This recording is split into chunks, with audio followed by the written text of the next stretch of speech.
keto, paleo, vegan, carnivore, all these diets, right? Sugar diet, and this big one we're talking about today, sugar diet canceled. Cole Robinson done with the sugar diet. Cole's all over the place, right? He gets hyper fixated on a diet.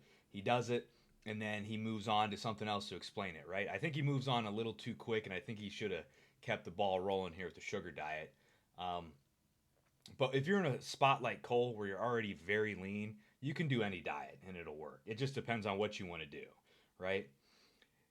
When it comes to other people who have a ton of weight to lose, it's not about that quick, like massive daily deficit that you can adhere to for maybe a month or two if you're somebody like Cole, but the long term. If you got 100 pounds, 150 pounds to lose, you're going to be able to put yourself in a steep deficit already, but you're going to have to find foods that you enjoy eating every day, right? And that's why if you split it up into keto, into carnivore, sugar, vegan, whatever, it's not the diet itself, but the foods that you find within that diet that you adhere to every single day and keep you in a deficit without even thinking about it that help you lose weight.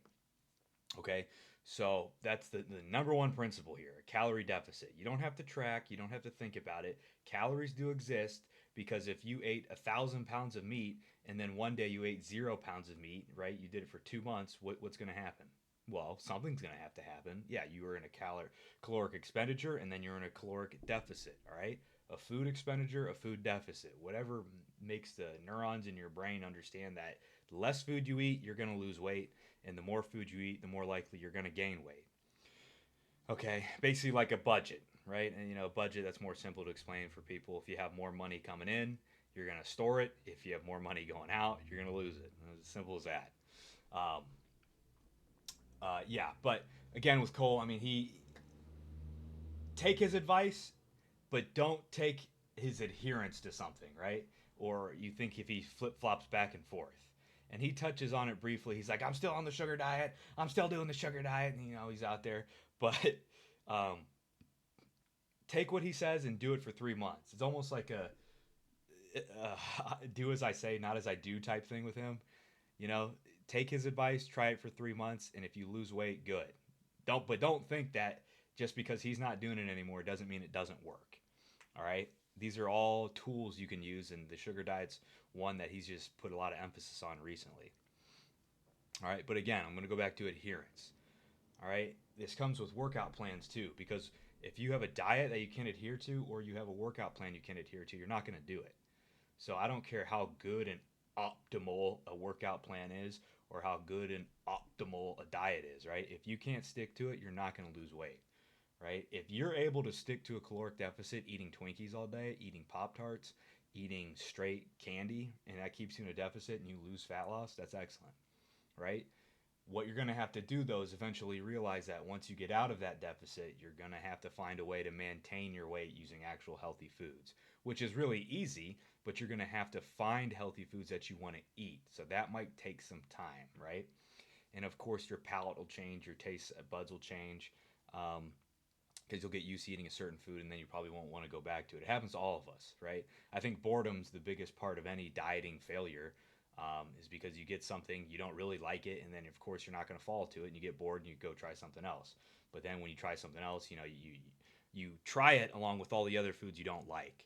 When what you should do is cut out all the foods you don't like and just try the foods that you do like, right?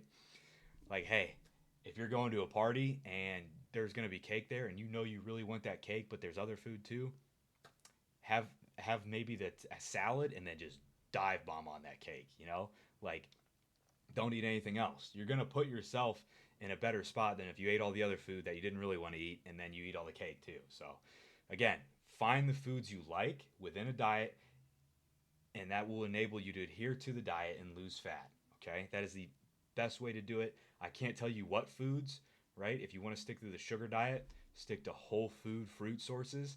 If you want to do carnivore, carnivore is whole food in and of itself.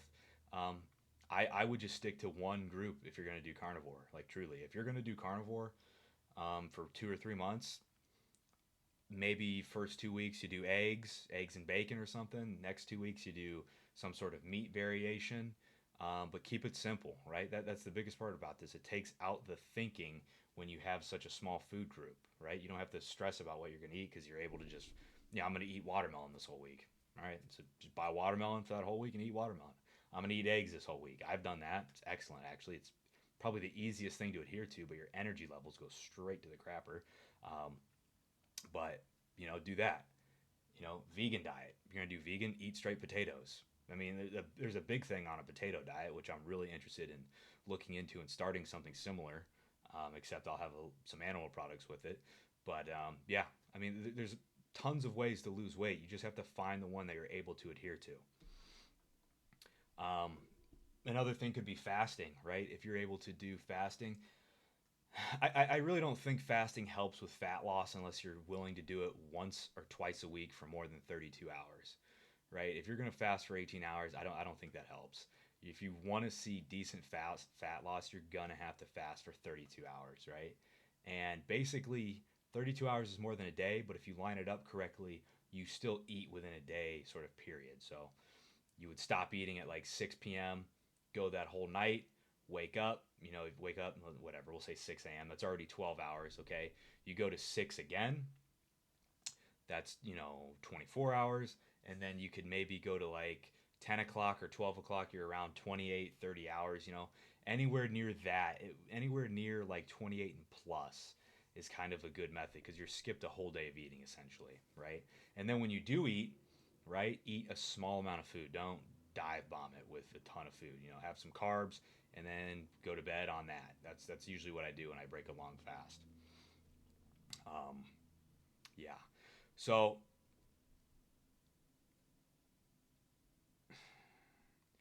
that is the big thing with dieting that I wanted to emphasize on. So the adherence.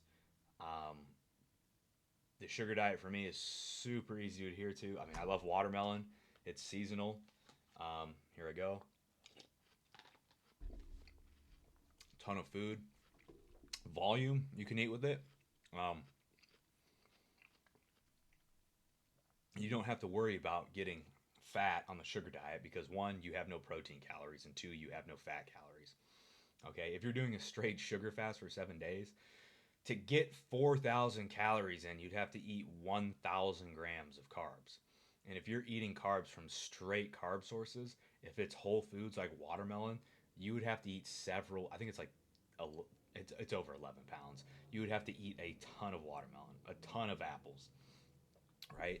So just find what you can adhere to, and that will set you up for success. I can go into it in a little bit more detail in another video, but I can't really name all these foods that you can find. But again, it doesn't matter really what it is if weight loss is your goal. You have to work out though. You have to work out still, and I think that'll be a part two to this. But the key takeaway is I would stop searching for like a perfect diet that someone else is giving you, right? Just take in from Cole Robinson, take in from Mark Bell, take in from Sean Baker, take in from all these diet guys out there. Just take in bits and pieces from them. But, be disciplined with yourself and do it for, a month. All right, 3 months is a little too long. Do it for a month, okay? And then find where you like to go from there. I think for any diet, if you can't do it for a month or you can at least adhere to it for a month, you're not going to know how long you can do it. So find any of these diets and do it for a month. Don't worry about protein. If you're worried about muscle loss, who cares? Who freaking cares? We're talking about fat loss here. So just stop worrying about it. I still worry about it. Just stop. Find that diet, find the foods, and then I'm going to talk about weightlifting in another video. But find the diet, find the foods, and then go from there. Good luck.